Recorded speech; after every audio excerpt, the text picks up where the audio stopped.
Hi అండి. థంబ్‌నెయిల్స్‌లో చూసేసారు గదా! జలదీపం ఎలా పెట్టాలి? దాని ప్రయోజనాలేంటి?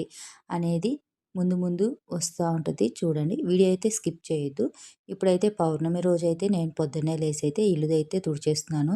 ఈ నీళ్ళల్లోకి కొంచెం రాయల ఉప్పయితే యేసుకొని ఇల్లు తుడుచుకున్నామంటే నెగెటివ్ ఎనర్జీ పోయి పాజిటివ్ ఎనర్జీ అయితే వస్తుంది. ఇలా పండగలప్పుడు గానీ, ప్రతి శనివారం రోజు రాయల ఉప్పేసి ఇల్లు తుడుచుకుంటే చాలా మంచిది. ఇంకా ఇల్లయితే తుడిచేసాను. ఇంకా కడపకి పసుపు పూసి బొట్లయితే పెడుతున్నాను.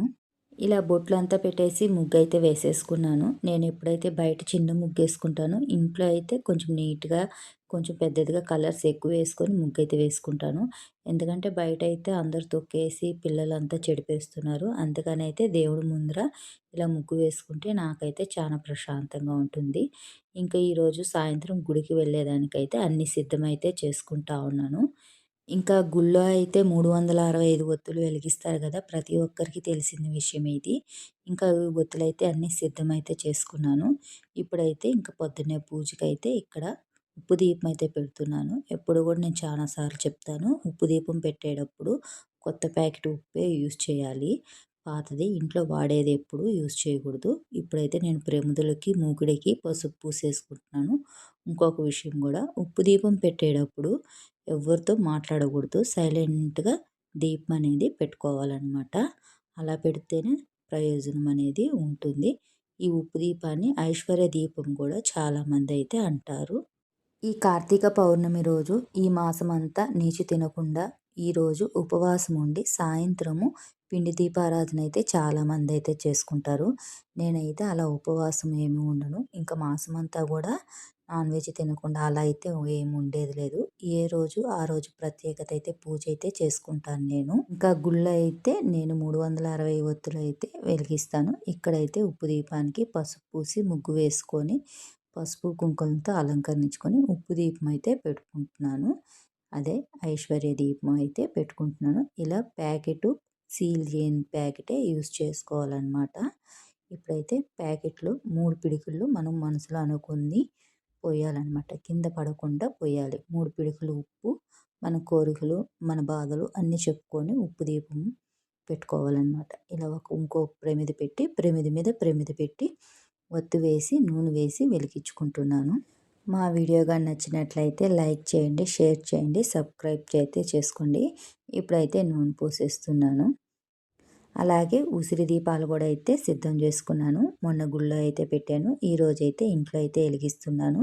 అలాగే తాంబూలం కూడా దేవుడికి నైవేద్యం అయితే పెట్టుకున్నాను. ఇలాగ పూలైతే అలంకరణ చేసుకుంటా ఉన్నాను. ఇలా పూలు పెట్టుకున్నాక ఉసిరి దీపాల్లో కూడా ఒత్తులు వేసి సిద్ధమైతే చేసుకున్నాను. ఇప్పుడైతే దీపారాధన అయితే చేస్తున్నాను. చాలామంది ఏకహారతి కడ్డీలతో అలా వెలిగియమంటారు. నేనైతే అగ్గిపుల్లతోనే వెలిగిస్తుంటాను. మనము ఏది చేసినా మనస్ఫూర్తిగా ఏది చేసినా తప్పు లేదనేది నా నమ్మకము. ఇంకా అగ్గిపెట్టికి ఆ కాలంలో అంత ఇలా అంత ఏం లేదు కదా! అంత అగ్గిపుల్లలతోనే కదా వెలిగిస్తూ ఉంటారు. నాకు కొన్ని కొన్ని పద్ధతులు పాటించాలని ఉన్నా కానీ కొన్ని కొన్ని పరిస్థితుల వల్ల మనం అలా చేయలేకపోవచ్చు. చేస్తే పర్టికులర్‌గా అన్నీ చేసుకోవాలి. లేదంటే మనస్ఫూర్తిగా మనము ఏది చేసినా భగవంతుడికి చేరుతుంది. ఇక్కడైతే పూజ అయితే చేసేసుకున్నాను. దీపారాధన చేసుకొని అలాగే కడ్డీలు, కర్పూర హారతి అయితే ఇచ్చేసుకున్నాను. ఇప్పుడైతే జలదీపం ఎలా పెట్టాలనేది చూసేయండి. ఇప్పుడు మామూలుగా మనం ఇంట్లో నీళ్ళు పోసి పూలైతే వేస్తుంటాం కదా! ప్రతి ఒక్కరి ఇంట్లో ఏదో ఒక గిన్నెలో గానీ, ఇత్తడి గిన్నెలో గానీ, మట్టి పాత్రలో గానీ పూలు పోసి ఇలా అయితే పెడతా ఉంటారు కదా! అదే గిన్నెలో ఒక నీళ్ళైతే పోసుకోండి. మంచి నీళ్ళుగా ఎంగిలి చేయని నీళ్ళు పోసుకొని ఇలాగ దీపం దాంట్లో పెట్టేసి పూలు వేసుకొని ఇలా దీపం వెలిగించుకుంటే జలదీపం అయితే అవుతుంది. ఈ జలదీపం పెట్టడం వల్ల ఈ కార్తీక పౌర్ణమి రోజు మన ఇంట్లో కష్టాలు, బాధలు అవంతా పోతాయి. అలాగే మనం ఏదైనా ఒక కోరిక కోరుకొని దీపం గాని వెలిగించినట్లయితే ఆ కోరిక తప్పకుండా నెరవేరుతుంది. ఈ జలదీపం అనేది పొద్దున టీవీ చూస్తున్నప్పుడు ఓంకారంలో చెప్పారు. నేను అదే పాటించాను. చాలా మంచిదంట ఇలా చేస్తే. దీపము పెట్టేసినాక, దీపం కొండెక్కినాక నీళ్ళు అందరి మీద ప్రోక్షణం చేసుకొని ఇల్లంతా చల్లుకుంటే చాలా మంచిది. ఇంకా గుడికైతే రెడీ అయిపోయాము. ఇంకా గుడికైతే వెళ్ళేసాము. గుడి ఎక్కడ ఏందనేది చూసేయండి. గుళ్ళో అయితే చాలా బాగుంది. జనం జాస్తిగా ఉన్నారు.